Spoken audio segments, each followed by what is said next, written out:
What you wanna do?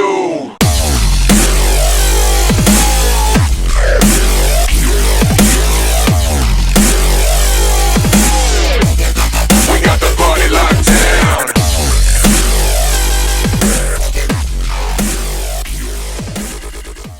Hey YouTube, what up? Lockdown RC here, and today I have an update video for you guys.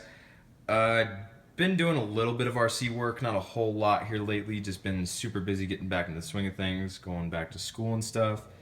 But just been kind of doing things here and there, and the summer's coming to a close, so of course the activity with RC is winding down as I'm ready to hunker down and get ready to study more than I do RC. But my goal this year is to be able to RC and do schoolwork. Obviously prioritize school, but I still want to be able to make videos for you guys because I really enjoy just putting this content out there for you guys. I don't know why you love the update videos so much, but I also want to do more run videos. I want to have more time to do individual stuff, just showcasing my cars alone. I know that sounds selfish, but you guys just enjoy seeing them, and I think that that'll be good for the channel, and just gives me something to do, just keeps me active and entertained. So here's a phenomenon that happens when I have a... Lucas, if you're watching, I'm trying to contain myself. But anyways, there's a phenomenon that happens. I'm sorry, it's an inside joke. But anyways, this is my like 20th take of this, and I'm not going to redo it. So anyways, I build up my cars typically February, March, April. And that's when I really start working on them and ordering parts and getting everything all in line. Spend a bunch of money at once and then don't touch them throughout the summer. I mean, I don't do anything to my cars. I get them all ready to go and then just cold turkey, quit spending money on them. And that's kind of a problem considering broken, not my car, broken, Spartan, broken, and broken. So what happens is when you give me an RC, I always find a way to break it somehow. I guess it just happens. But some of them that I am a little bit easier on, like my Yeti and then my Wraith, and I don't drive my dad's truck, but the ones that really don't see a lot of abuse are the ones that make it through the summer and get the most attention. Hence this. So, what happens is I do little nickel dime stuff throughout the summer, like I threw new tires on my Wraith, and oh gosh, I haven't done really anything besides put new tires on my Wraith. I mean, I had that spare body like from a couple like months ago that I just decided to paint up and put on Speed Slash because I got bored. But yeah, I've just been kind of taking it easy and just doing little pieces of RC work here and there, but mainly the summer is for running them. And once they start to break down and just get worn out, like those two from racing really hard, and then that one doesn't count because that's a parts car mainly. It's always been a parts car. But Speed Slash, I've just never really had much, or I haven't had any enthusiasm to work on it this summer just because I've enjoyed crawling so much. E-Revo is one heck of a truck. I just keep breaking it because that's my car that I take my anger out on. But it just sustains a lot of breakages, and I've been kind of trying to keep up with it, but I'm just gonna let it sit now because I busted the front driveline apart and shredded my rear diff, so for like the third time. But anyways, I'm just gonna leave that alone, and then come winter or fall winter months, once I'm settled in and I have a routine, I'm gonna try and keep up this time. I'm not just gonna let this thing sit all winter and not have it work. I want to have everything ready to go the second that March rolls around and the snow starts melting and it's actually tolerable to be outside. But anyways, let's just jump right into this truck, and I'll be brutally honest. I said that Axial put a lot of time into this truck. The one thing that they did not do right is the front diff. I cannot keep that front diff together to save my soul. It is crazy. I keep losing the E-clips on the inside. It just spews fluid everywhere. So I've been dealing with that. And the main problem is that it's just wickedly underpowered. Funny how it's underpowered and I'm breaking it. Also, the body sucks, and I hate that orange color of the wheels. They remind me of Cheetos, and I hate Cheetos, by the way. Call me a communist if you want. I hate Cheetos. But anyways, that's what's been going on with this truck. I love how this thing drives. It is so awesome, but it's hard to enjoy when the stock tires are pretty mediocre, the rims are just ugly, the body flakes apart every time I drive it, and it makes it just, it kind of just ruins, it ruins the party. That's exactly what I wanted to say.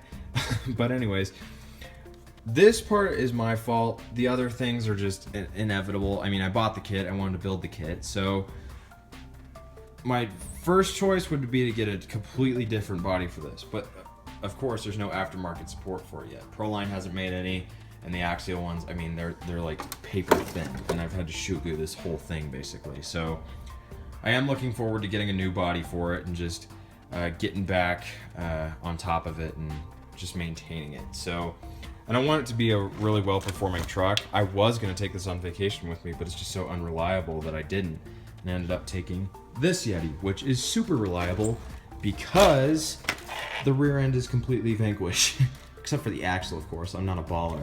Well, everybody in the RC hobby is a baller on a budget. That's how I put it. But anyways, I cannot afford that Vanquish rear axle. But those these lockouts look like they're plastic, but they are Vanquish. And I mean, this is like the best thing I've ever done for this truck. They're awesome. So if you guys are looking to get a, I mean, I didn't really spend all that much either. So this truck performs great. It runs better than it ever has. And put the old body back on it. So I just like the looks of this one a little bit better. The colors are a lot more suiting to the personality of this truck. But yeah, that's what's been going on with this. And yeah, that's really all that I've done. I mean, I put the Swamper XLs on my Wraith and swapped the KR2s to here. I just like the performance of these a little bit, and I prefer the performance of these over the KR2s just a little bit because the terrain that I run on is mainly grassy, or not grassy, but just like mucky forest floor stuff. And I mean, I'm up in the mountains. Everything that I do is in the woods, so these just have a lot more bite in the loose stuff than these guys do. Like in the mud, these trump these. But out on slick rock, like at Red Rocks, these kill these. So it's a trade-off. And I mean, I probably will get a second set of tires and just do what I do with my race trucks. Tune my tires to my driving conditions. But anyways, I think you guys saw these last time. These are the KO2s, the Proline KO2s. And they're a 2.2. I don't think Axial makes them at a 2.2, but just to clarify. And my dad decided to have me put together these Vanquish wheels, which, by the way, are not fun to put together at all. Too many screws, too much Loctite, too much time. But the end result is awesome. I would like them more if it were my truck, but I never drive this thing. So I've just been doing a whole lot of work on it, making it a really suitable rig for my dad while maintaining a super scale. Well, sorta. It would be 12-foot wide axle scale, but just retaining a really badass look to it. And if you noticed, the interior was in it and it came out with it this time, so I can actually tear it apart and not have to worry about trying to line everything up. And oh my gosh, it was just terrifying trying to get this truck ready quickly. But anyways, that's been resolved. Looks great. Oh, and I fixed I fixed the suspension cycling on this, so it's a lot smoother. If you can see, the drag link and the servo steering link are parallel now, and that's why it wasn't cycling smoothly and it was binding. Also, I took some Axial's drive shaft pieces that they gave me spare with the score and made a drive shaft that doesn't bottom out whatsoever. I mean, the drive shaft in this would bottom out at maximum compression, but still I didn't like that, so I went ahead and just cut back the two female ends of the drive shaft a little bit. But yeah, guys, that's really all I have to talk about in this video. I could ramble on about broken stuff forever and how I'm frustrated with myself, but plans for this year, I really want to be able to make videos during school and not completely drop it like I did last year. It's just fun for me. It's a good little breather from doing homework and just hunkering down and studying. I'm going to be in my junior year when I go back, and leave me a comment if any of you guys are in AP or honors. IB is what I'm in. It's called IB stands for International Baccalaureate. And if any of you know what that means, or if you know what being an IB student is like, I am so sorry for you. I share your pain, but Anyways, just trying to keep up with the hobby some and enjoy myself. Oh, one thing I forgot to mention. I want to thank my awesome uncle for giving me this sick toolbox. It's a Harley Davidson Craftsman. I don't know if that's super special or not. Tell me in the comments. But it's in pretty good shape. So what I did is I actually don't have enough drawer liner to fill these other 2 drawers up, but I just took out the dark ones and put in these new ones because the other ones were kind of folded up and wouldn't lay flat. But I turned it into a charging station. Got my charger here, all my batteries down here, obviously. And I've been just keeping my batteries out in the open, but now I actually have a place to put them and like haul all my crap with me, so I'm not having to shove it all into a toolbox and just hope for the best. So I have a secure place to keep stuff now. Anyways, got some rage recovery ropes here. This is my current stock. It was about that full the other day, so thank you guys so much for supporting that. It means a lot to me. Anyways, just got some spare crawler parts down here in my charging bag. There's nothing in there, in case you're wondering. I just have that, like I said, just with this. It's not complete yet. It's a work in progress. It's a project. I always got to have some sort of project. I do want to get a new charger though, because mine is acting up really bad. And it's on every one of my batteries. It says that one cell is overcharged when in reality they're all completely balanced. So I don't get it. Anyways, I've gone on long enough, but one thing I do want to mention, 2 final things.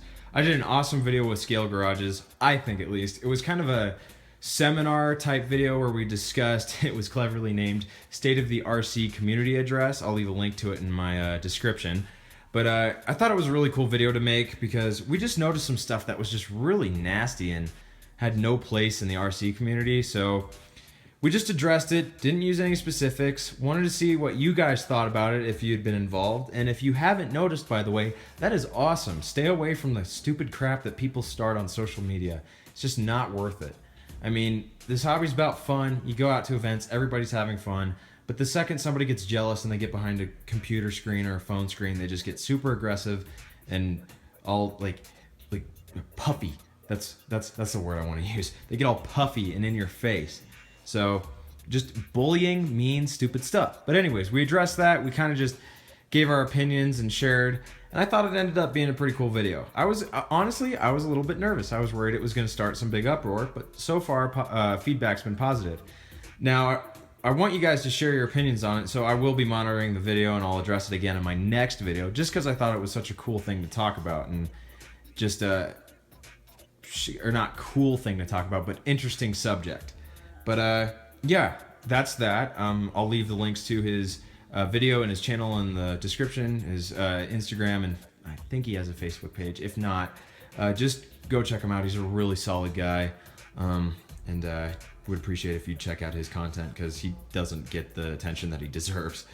But and one final thing, I just want to say thank you guys for all the support I've been receiving lately. 2 weekends ago, I was in a really bad car accident, and a couple people found out about it through like Facebook and stuff like that, and I've kind of kept it quiet. But I just want to say thank you to everybody who's just for the well wishes. I'm just so thankful that everybody walked away from it. It was brutal. I mean, my truck's totaled. It was such a hard crash that it cracked the transmission housing in half on the Suburban. So. Yeah, it's just crazy how life can change on a just turn on a dime. It's crazy. I mean, I was in denial for like a week, and it's still starting to set in. But anyways, I've gone on long enough about that. But I'm just so glad that everyone's all right, and I really, really, really, from the bottom of my heart, appreciate all the support you guys have given me. I mean, it's people I've never met before in my life, never even talked to over social media, much less in person. And it just means so much to me that you guys care. And it really does. I know I'm getting all mushy and stuff, but it does. It does mean a lot to me. So thank you guys so much for watching. Just remember to leave a like on this video and rate, comment, subscribe. I enjoy all of your feedback. Go subscribe to Scale Garages if you have not already. And I'll see you in the next video. Later.